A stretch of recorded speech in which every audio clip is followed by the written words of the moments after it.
Hello guys, in the previous session we've learned a lot of JMeter basics. Today we are going to follow the steps below to complete a real scenario. Step 1. Set up JMeter script structure. Step 2. Record script with patterns and reorganize request. Step 3. Correlate for login token. Step 4. Script improvement. Step 5. Execution and report. Okay, let's get started.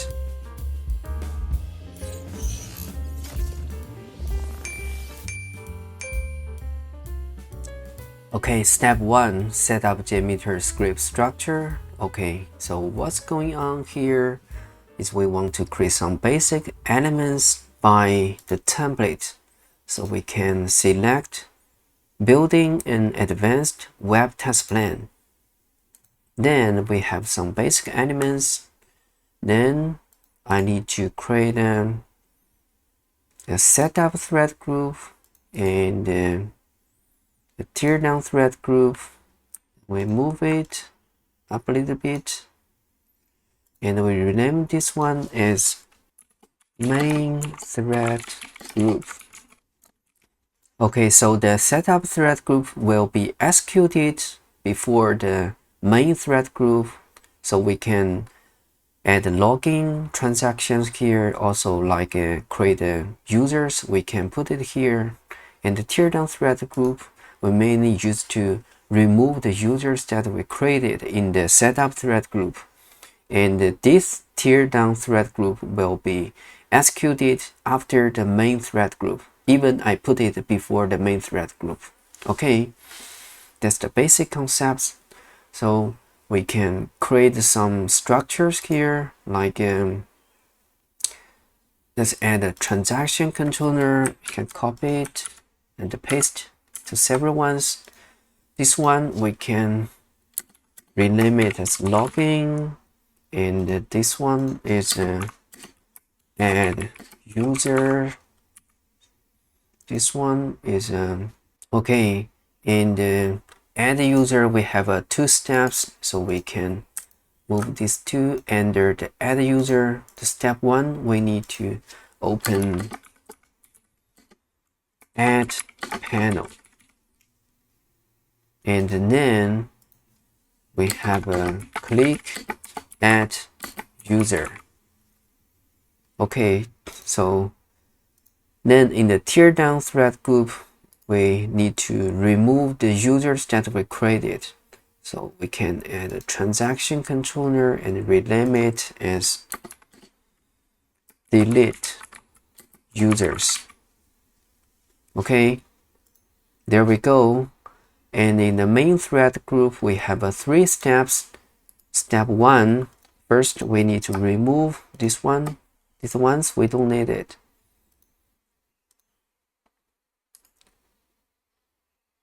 So we have 3 steps.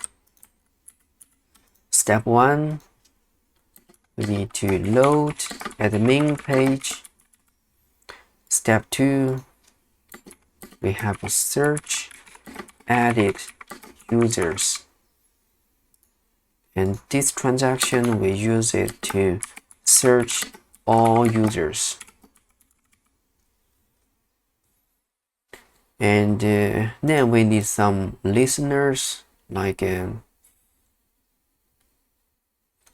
aggregate graph, and also we need summary report, view result tree, and the active thread over time, and the response times over time. Okay, that's enough. Then also we need to add a recorder. Okay, step 2, record a script. So the first thing we need to have a HTTPS test script recorder. You can create it from this add menu, non-test elements, HTTPS test script recorder. Okay, If you want to look into detail about how to record a script, you can review my previous session, session 8, best practice of recording a script. Then you have a valid load tested script. You can review this session in my channel. And also it gives you some important tips about how to record a valid load testing script. Okay, there we go.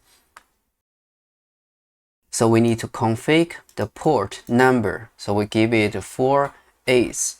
So let's go to my Firefox, then go to settings, search proxy, then open the settings. So we should configure the proxy like this. Menu proxy configuration, give the host name, localhost, and the port number is the same as we configured in the JMeter. Okay, then click OK button. Then go back to the JMeter panel. We need to choose the target controller. So I want all the recorded script recorded under the main thread group, this one.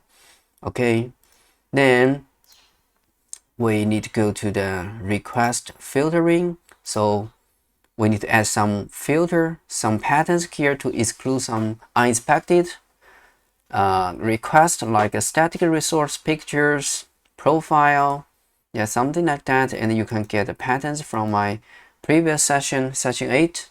Okay, so we're all set. Let's get started. This is pop-up that you need to get a valid certification. Okay, then we can start. We just refresh the main page. Okay, then we get these two requests. Just move it to the login transaction. Then we should log into the system. So we need input the username, admin, password, admin123. Click login button.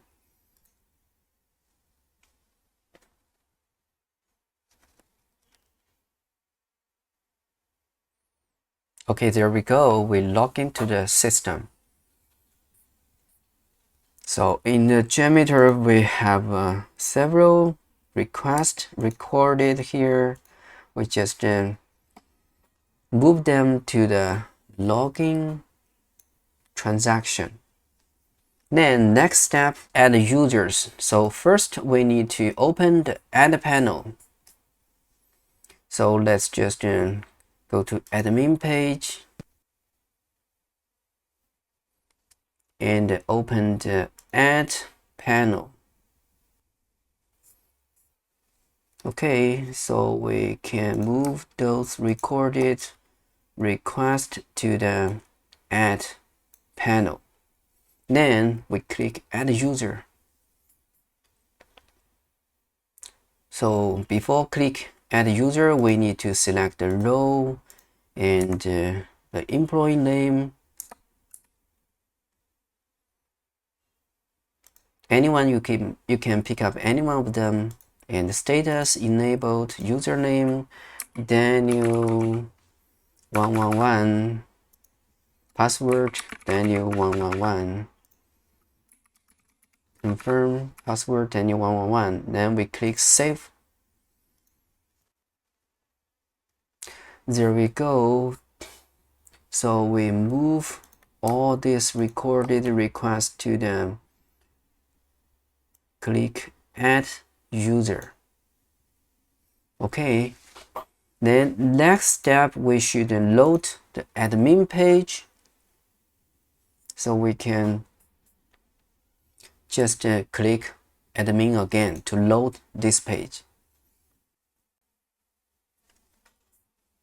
Okay, just do the same thing, move them to the load admin page. Then next step, search added users. So we can input the username Daniel 111, click search button. then we got it, right? So just only one request here, so just move it to here, then search all users. So we just clear this field and click search. Okay, so we got 41 records. Just move this request to search all users. Okay, last tear down thread group, delete all users. So first thing, we need to find the user. We can search it, Daniel111. But we don't need the search request, so we can remove it.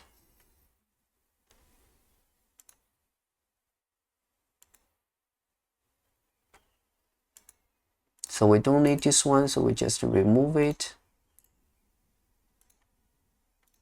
Then we click this button, remove. Okay. Then we just copy it. So we just move these two requests to the delete users.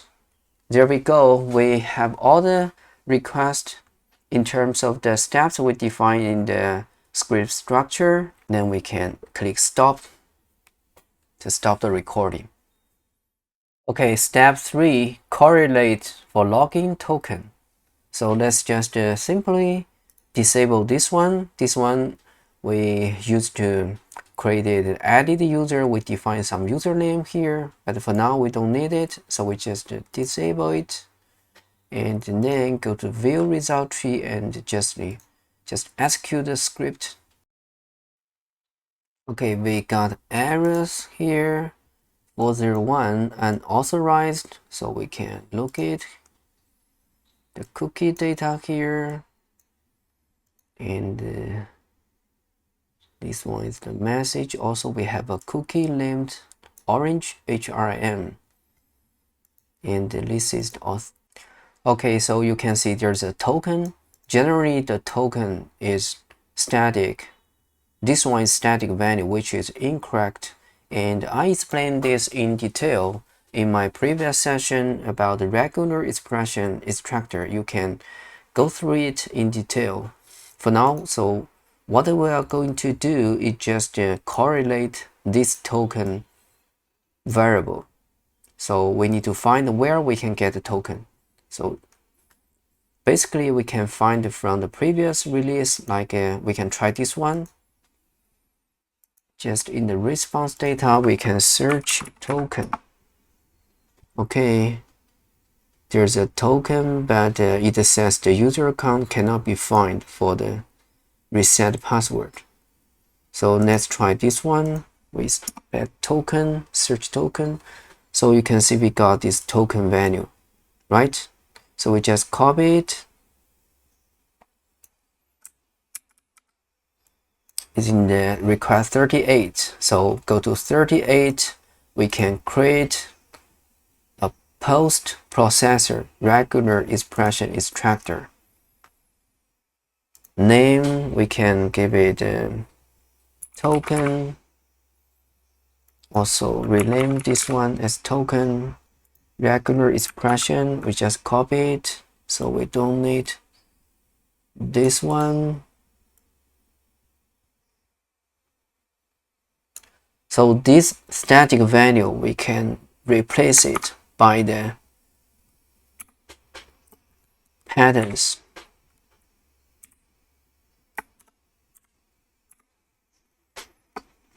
Okay, the template.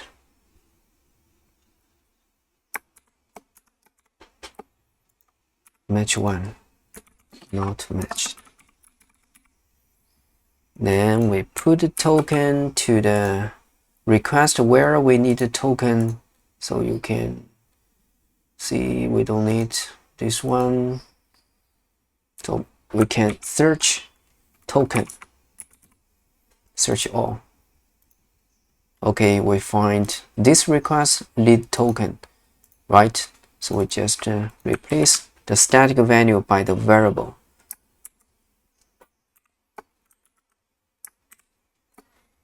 And the username, the login username, password, we don't need to change it. It's always the same one. So then we can try to run the script again.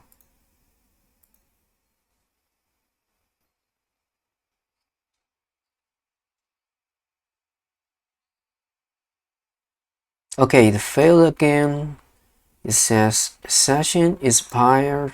Okay, so let me check.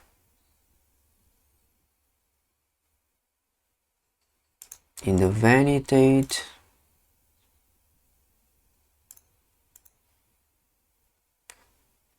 not match. Okay, so we need to check why it doesn't match.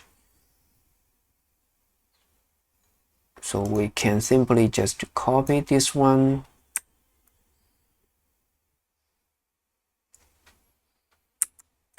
and go to this request, right? We can use this tool, regular tester. Yeah, it doesn't match, so we just search token.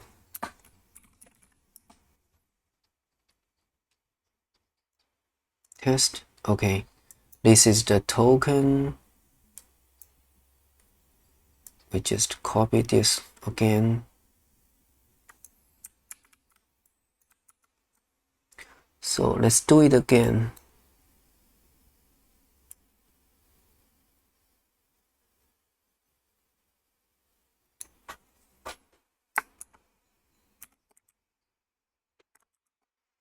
Test. A match. That's why.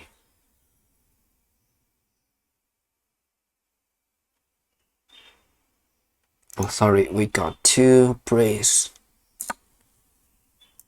Okay, it works. So we just copy this one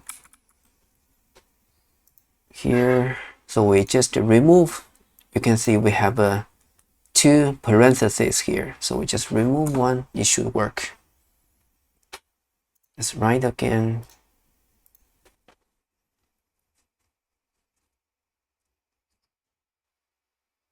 Okay, we get it through. After logging, it will add users. Okay, the login pass.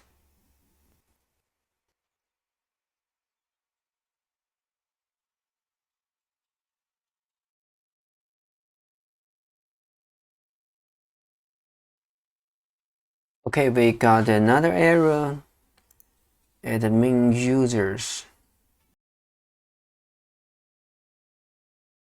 Just give you a tips so we can just check this checkbox, generate a parent sample, so all the requests will be grouped by the transaction. And also for this one, click this one, also for the teardown thread group.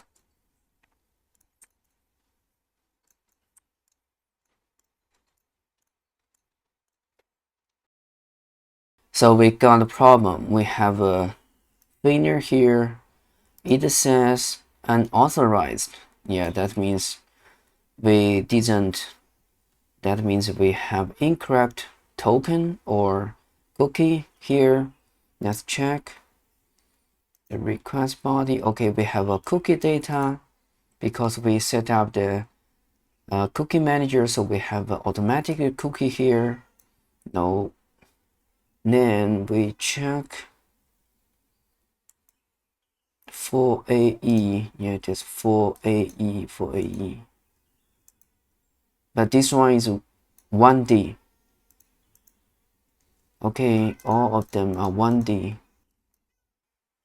1D, 1D, 1D. Okay, in the validate request, we can see there is a response header. Okay, there's a set cookie. So you can see the cookie data should be 1D, but actually we got from here is different one, right? So that's why we get a failure.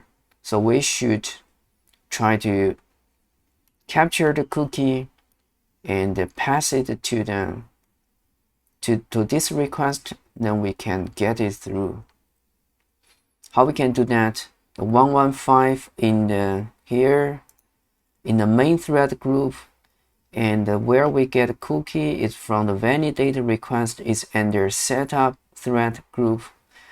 Okay, so if we want to pass the cookie data across different thread group, we cannot use the cookie manager. It doesn't work. So we should first we should save the cookie value to a variable and pass the variable to a property, because the variable cannot pass data across thread groups, but the property can work.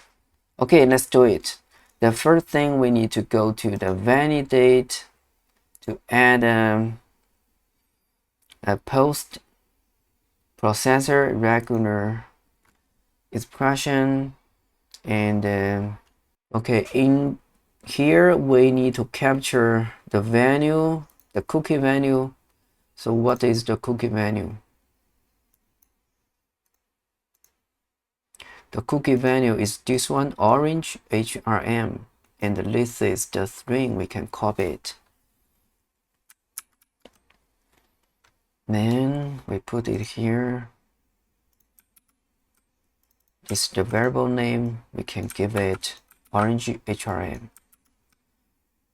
And this is static value. We need to correlate it. And template.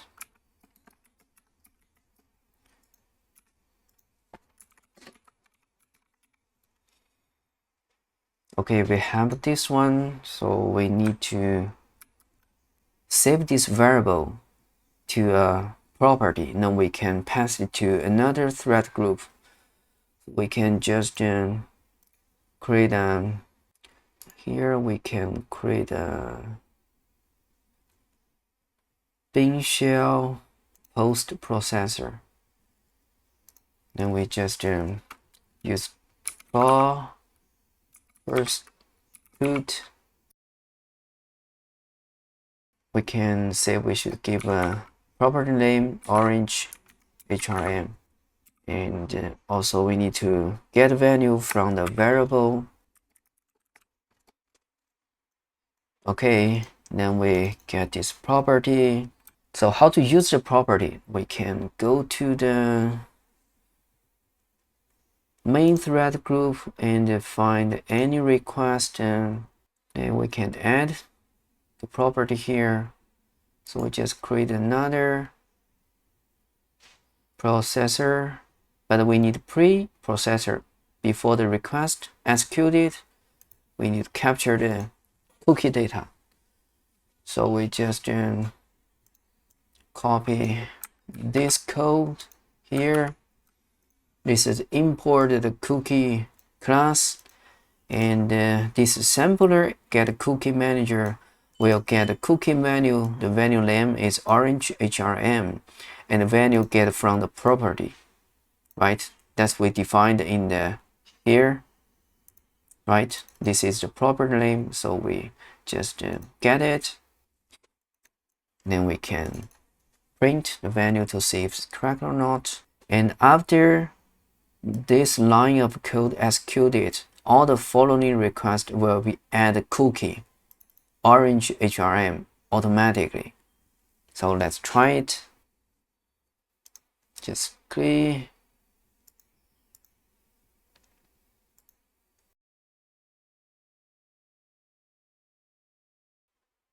Okay, it says the cookie value not matched. So where we get this cookie is from the 110.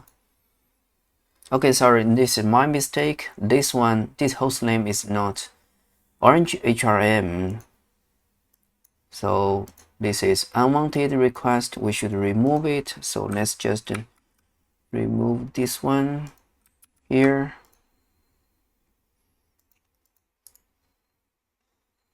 remove this one. Then we'll set cookie to this request.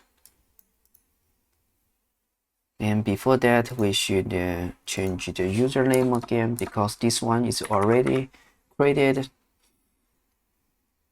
So let's run it again.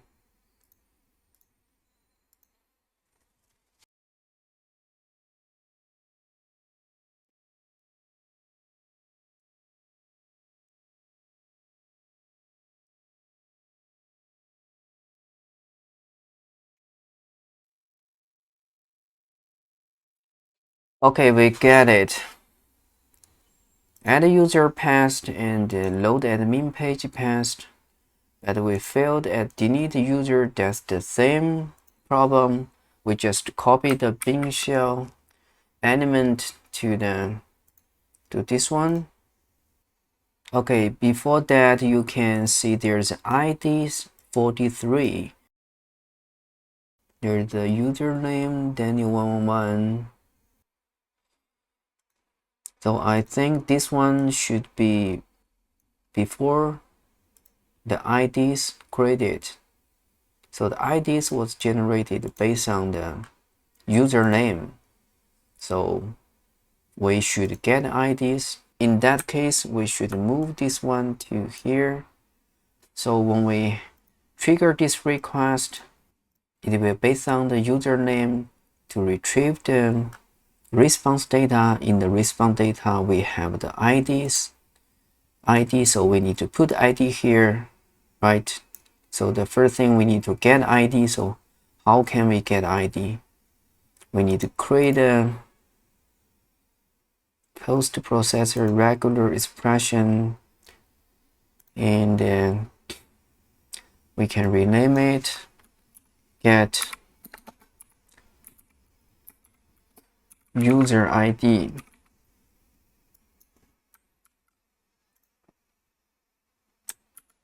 But we don't know what's the patterns here, so maybe we can trigger it. So this time we disable the main thread group. We don't need it for now. And create a user. We don't need it because we've already created. So just disable this one. So we just log in and delete the users. Okay.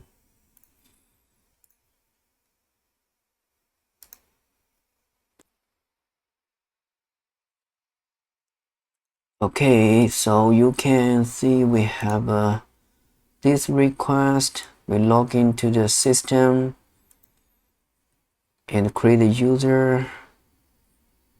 After that, we have a user ID, but the user ID is 0.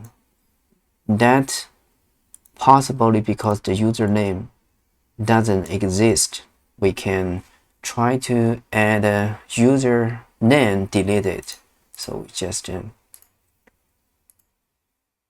enable it and don't need this one. Let's run it again.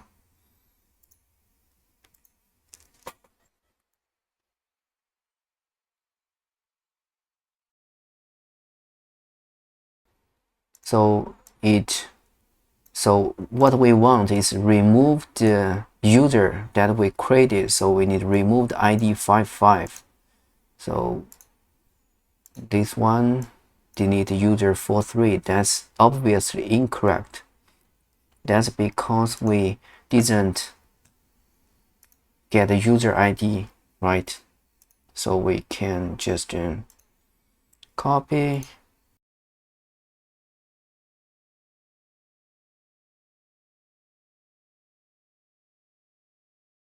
Yeah, the first one will be which we created. So we can just simply copy the string here and put it here and replace the ID name.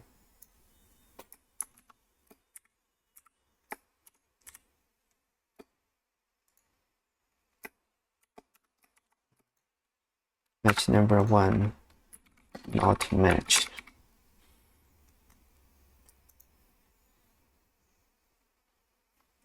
then get a user ID. We need to replace the static value. Static value here.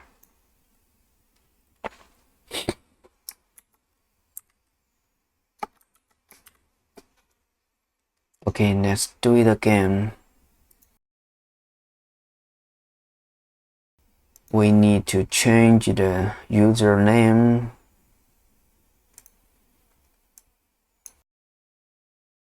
Okay, let's give it Daniel777 and then we remove it after we create it. Here 77. Okay, let's try it. This one.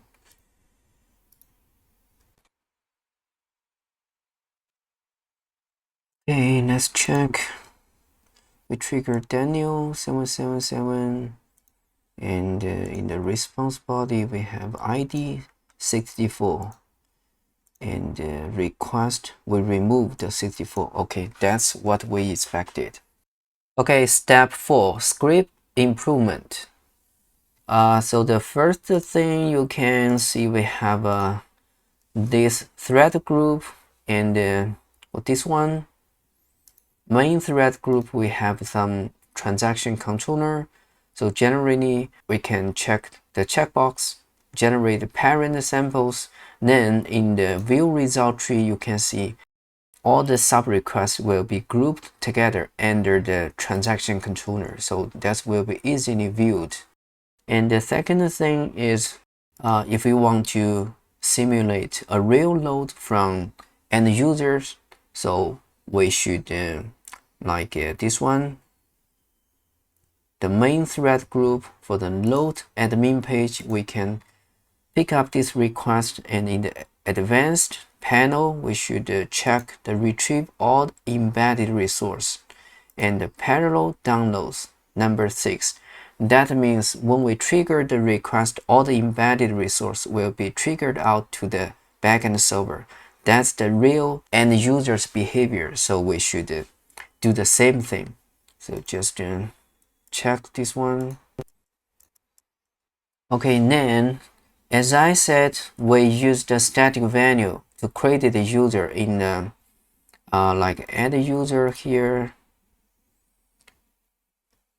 In the setup thread group, we have this 105 request, and you can see the username is static value.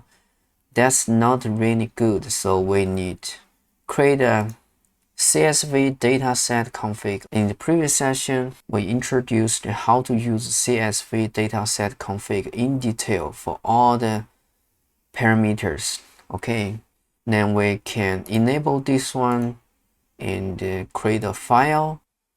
So in my computer, I create a user list text file and I define the username Daniel12345.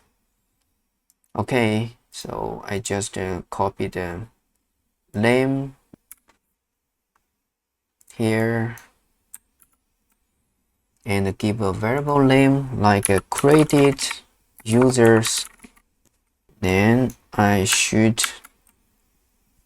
replace the static value 105. Maybe I can search Daniel, search all. Okay, so we have this is username. This is not what we want. Okay, this is where we should replace Daniel111, Daniel111. So we can replace this one as created user. Next.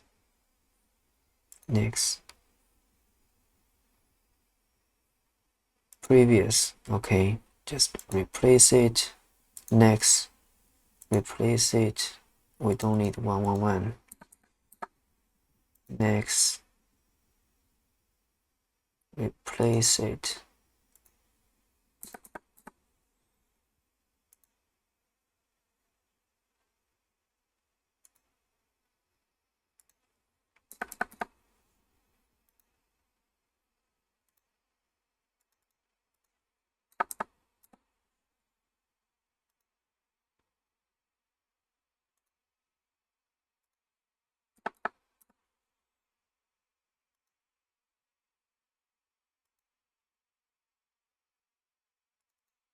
Okay, this one already replaced.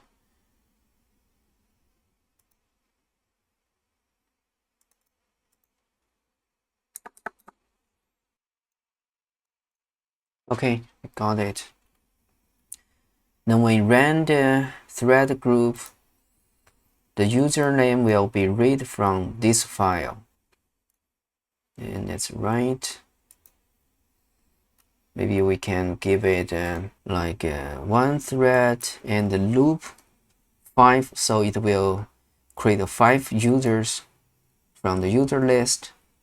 And in the teardown thread group, we give the same, so the 5 users will be removed after our testing. So in the main thread, we can give it like 5 threads, ramp up 5 seconds, and we can keep it running for 1 minute. Okay, that's right.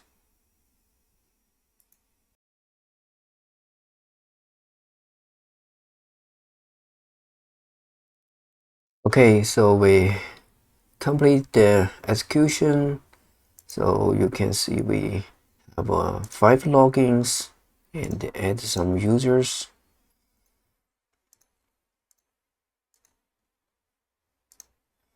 Okay, step 5, execution and report. So when we complete the correlation of the script, you can run the script with different concurrent users, and also you can add some listeners like active thread over time. This will show you how many threads are active, and this response time listener will show you the trend of the response time over time. So you can see even we just give it 1 minute execution time, but actually it is executed more than 7 minutes. So in the aggregate graph and the summary report, you can see the load admin page is really very long. It takes more than 100 seconds. And the throughput is not very good. The login takes a lot of time. So because this one is just an open source system, it's not for performance testing. So we cannot put too much load to the system. And in the next session, I'm going to film some videos relevant to the performance monitor and the performance analysis. When we get a result like this, we have very long timing here. So I'm going to teach you how to do the analysis, how to find the system bottlenecks, and what kind of tool we can use to set up monitor. Then we can give the tuning suggestion to the development team to do the performance tuning. Okay, thank you. This is Daniel. Bye bye.